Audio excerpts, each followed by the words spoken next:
Good afternoon, everybody.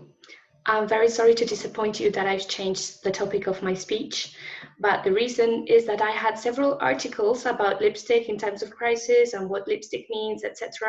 But I just couldn't manage to put all the information together, sort all the facts in order to make a logical speech, and it was starting to become very stressful. And I don't know about you, but at this moment that we're all in lockdown, I don't want to be stressed. And I wanted to give a good speech, and I was realizing I was not achieving that. So I turned to a more familiar topic, and that is weddings. And why is that? Well, basically because for the past 4 to 5 years, I've had on average 5 or 6 weddings per year. I don't know if that's the same for you. It might depend on your age group, but in my environment, a lot of friends are getting married, some family members, and every year I've attended, as I said, from 5 to sometimes 9 weddings. So I was helping my friends sometimes, and more specifically, I was involved in the planning of my brother's wedding, which gave me a lot of knowledge and experience. Because actually, wedding planning involves a lot. First of all, you have to plan the ceremony, whether it's civil or religious. Then you have to look for a reception venue. You have to source the flowers, the invitations. You have to, like, the bride has to look for the wedding gown. You have to decide on the menu, on what kind of party you want. You have to choose the music in church during the meal, or maybe to hire a live band after dinner. There's just plenty of choice. Then there's the honeymoon, of course, which takes a lot of time, and there's so many options out there as well.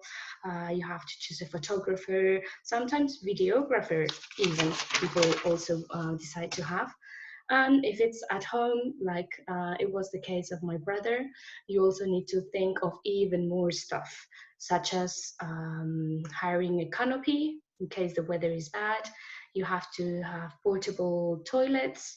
You have to hire someone to do the lighting for you for the whole space.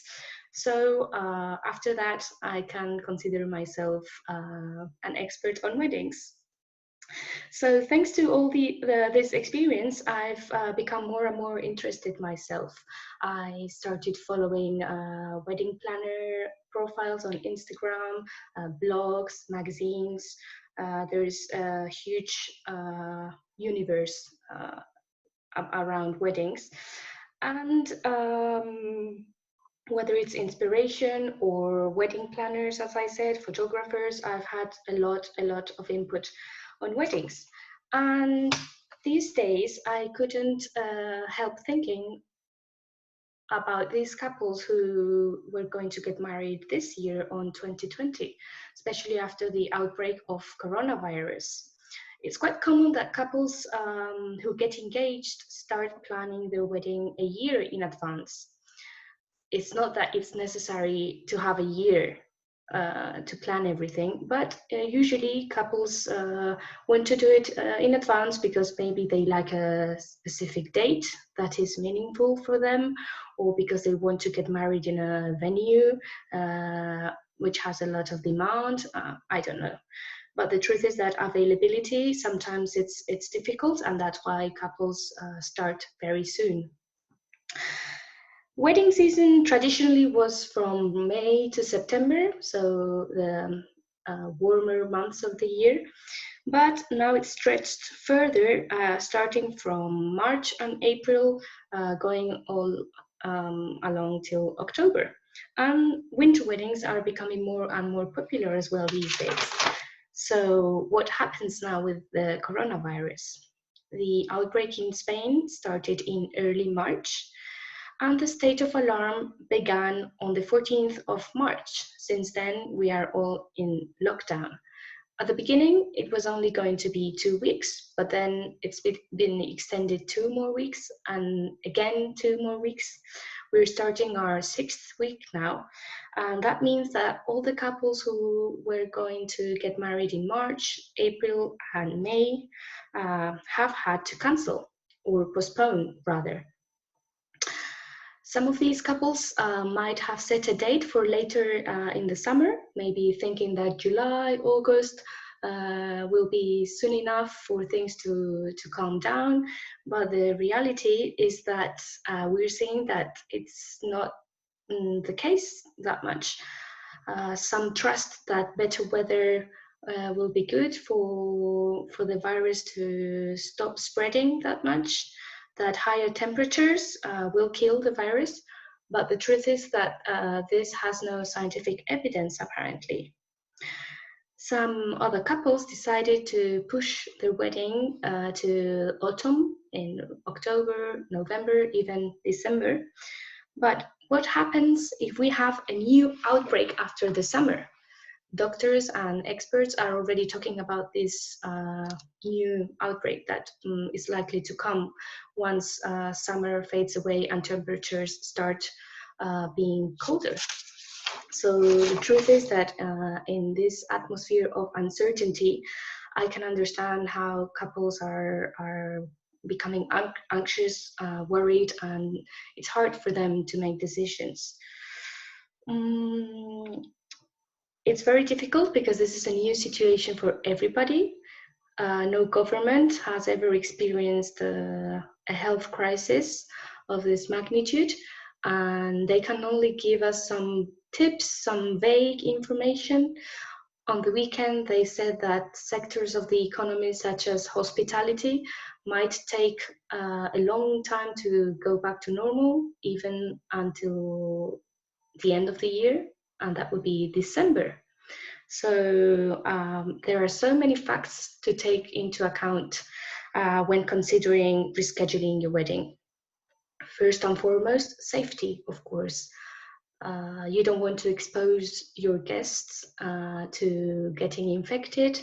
Social distancing is mandatory, regardless of the lockdown being eased.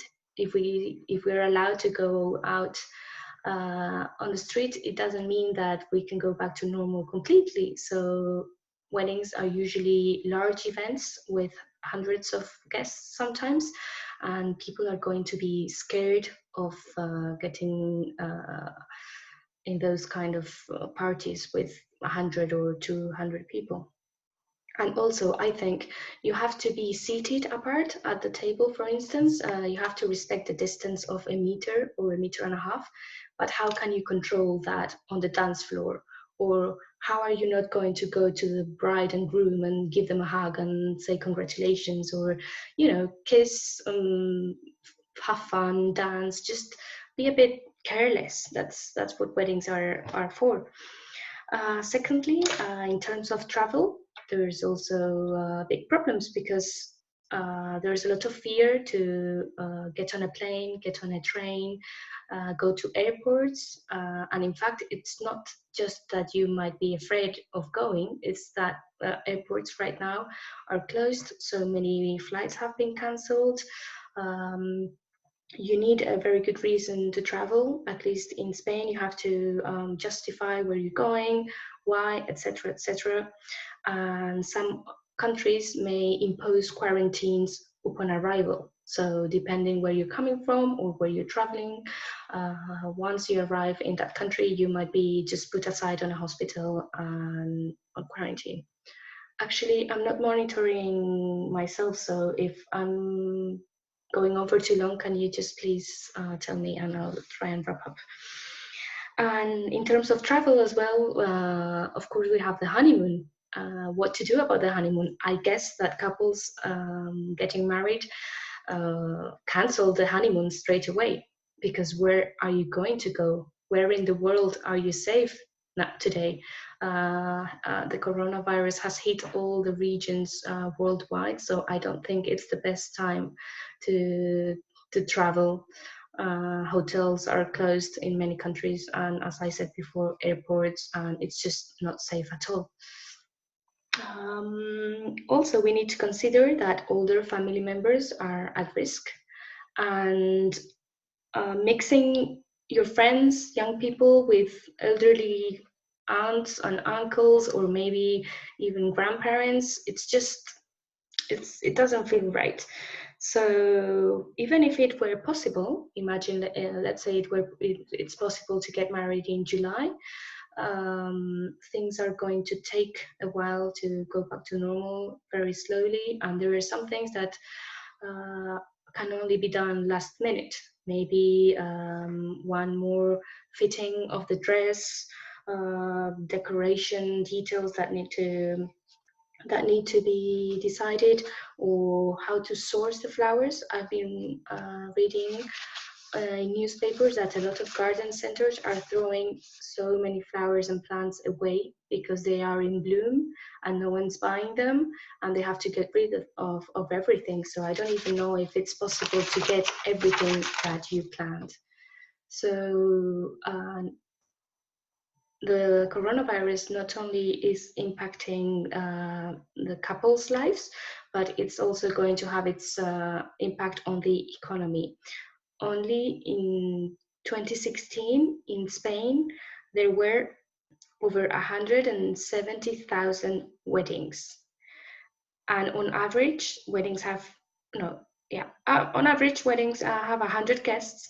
And for a 100 guest wedding, the average cost is 32,000 euros. So you can work out the math and have an idea of how weddings not being celebrated is also going to impact our country's economy. So if you have any friends or family members who were getting married this summer, I hope you're supportive with them, and hopefully all the couples will be able to get married in 2021 and have their happily ever after. Thank you very much.